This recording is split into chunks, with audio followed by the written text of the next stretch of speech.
Sementara itu pemirsa, Menko Polhukam periode 2019-2024 Mahfud MD menyoroti tentang aksi demonstrasi yang terjadi beberapa hari lalu. Selain itu ia menyampaikan jika ada tindakan makar di balik gelombang aksi massa, aparat harus bertindak.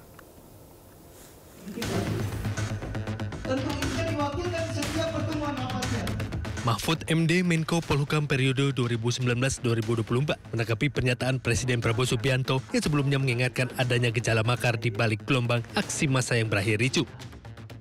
Selain itu, ia menjelaskan bahwa definisi makar telah tertuang dalam Kitab Undang-Undang Hukum Pidana. Menurutnya, gelombang aksi demonstrasi di berbagai daerah adalah gerakan organik yang lahir dari masyarakat sebagai akumulasi kekecewaan terhadap kebijakan pemerintah. Ya ditangkap aja kalau ada yang makar. Makar itu kan ada di Undang-Undang Hukum Pidana ya. Satu, ingin menggulingkan pemerintah yang sah. Dua, ada gerakan untuk presiden dan wakil presiden tidak bisa bekerja. Itu makar namanya. Apa ada ke arah itu? Saya tidak tahu. Mahfud MD juga mengingatkan kepada pemerintah bahwa mengurus negara tidak seperti mengurus warung kopi. Dari Yogyakarta, Gunanto Farhan Ayunis melaporkan. Dua anggota Brimopolri yang menabrak pengemudi ojol Afan Kurniawan hingga tewas dijatuhi sanksi. Keduanya dinilai tidak profesional dalam menangani aksi unjuk rasa. Hormat atau PTDH sebagai anggota Polri. Komandan Batalion Resimen 4 Koprimo Polri, Kompol Kosmas Kagai, dipecat dari Polri karena dinilai tidak profesional dalam menangani aksi unjuk rasa Kamis 28 Agustus lalu. Kendaraan taktis yang ditumpanginya menabrak pengemudi ojek online Afan Kurniawan hingga meninggal dunia. Saat kejadian, Kompol Kosmas duduk di sebelah pengemudi rantis Bribka Rohmat. Dengan kejadian atau peristiwa bukan menjadi niat, sungguh-sungguh demi Tuhan, bukan ada niat untuk membuat orang celaka, tetapi sebaliknya. Namun peristiwa itu sudah terjadi. Pada kesempatan ini, saya juga mau menyampaikan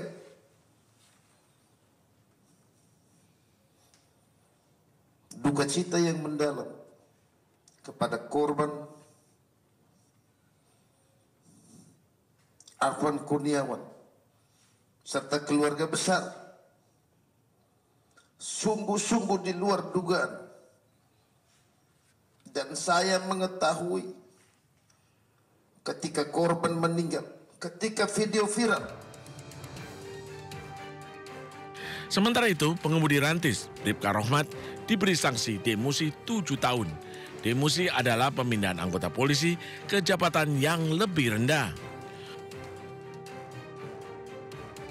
Jiwa kami tribrata untuk melindungi, melayani, dan melayani masyarakat yang mulia.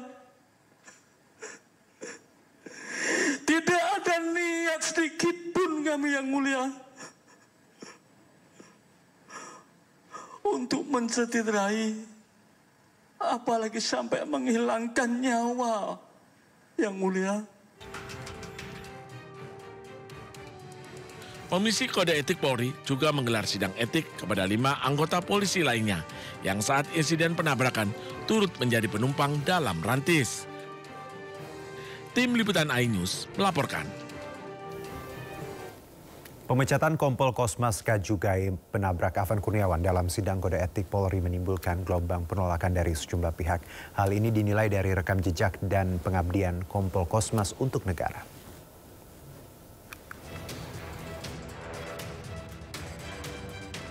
Gelombang protes lewat petisi penolakan pemecatan Kompol Kosmas Kajugai bergema di dunia maya. Petisi itu ditujukan kepada Kapolri, Komisi Kode Etik dan Profesi Polri, pimpinan DPR, serta masyarakat. Dilansir dari laman change.org hingga Jumat 5 September 2025 pukul 17.07 waktu Indonesia Barat, sebanyak 178.167 orang telah menandatangani petisi tersebut. Dalam petisi yang digagas Mercy Jacinta mengatasnamakan masyarakat Ngada, Flores, Nusa Tenggara Timur menolak keputusan pemecatan dengan tidak hormat terhadap Kompol Kosmas Kajugai. Dalam petisi juga tertulis, Kompol Kosmas Putra Laja Ngada dianggap pahlawan yang mengharumkan nama daerah dan keluarga besar atas dedikasinya untuk bangsa. Melalui petisi tersebut, masyarakat meminta sanksi yang lebih proporsional dan manusiawi. Sebelumnya, Kompol Kosmas diadili buntut kasus meninggalnya driver ojek online almarhum Afan Kurniawan dalam demonstrasi di Jakarta 28 Agustus 2025 lalu.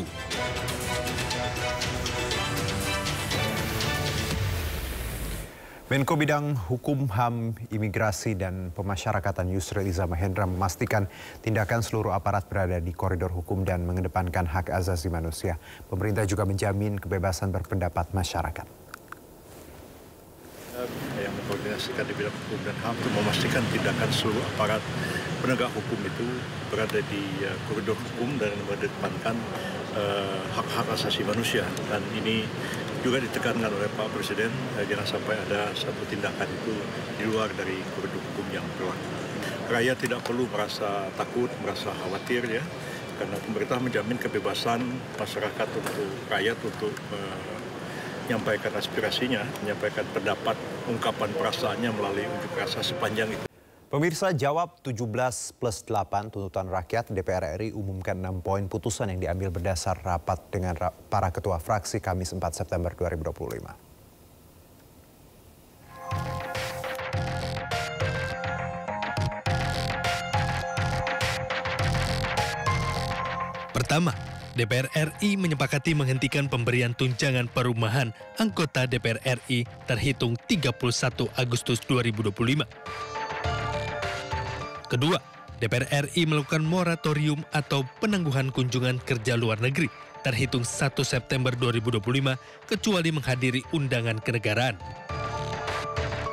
Ketiga, DPR RI memangkas tunjangan dan fasilitas anggota DPR setelah evaluasi. Pemangkasan meliputi biaya langganan listrik dan telepon, biaya komunikasi intensif, serta biaya tunjangan transportasi.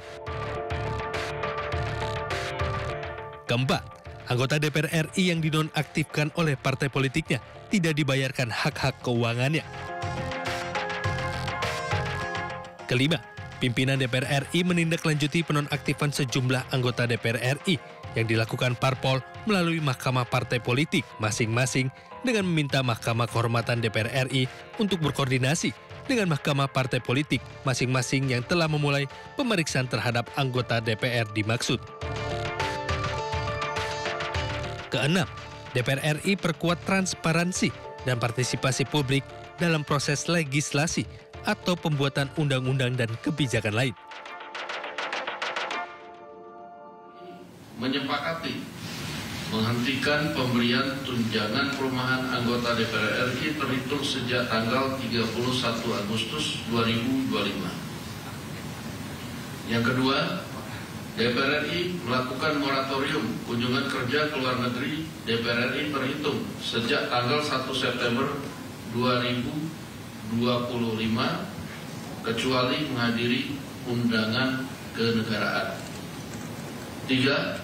DPR RI akan memangkas tunjangan dan fasilitas anggota DPR setelah evaluasi meliputi biaya langganan, A. daya listrik, dan B. jasa telepon, kemudian biaya komunikasi intensif dan biaya tunjangan transportasi.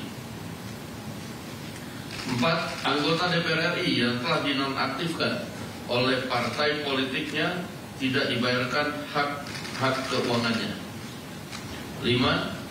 Pimpinan DPR menindaklanjuti penonaktifan beberapa anggota DPR RI yang telah dilakukan oleh partai politik melalui Mahkamah Partai Politik masing-masing dengan meminta Mahkamah Kehormatan DPR RI untuk berkoordinasi dengan Mahkamah Partai Politik masing-masing yang telah memulai pemeriksaan terhadap anggota DPR RI dimaksud. 6. DPR RI akan memperkuat transparansi dan partisipasi publik yang bermakna dalam proses legislasi dan kebijakan lainnya.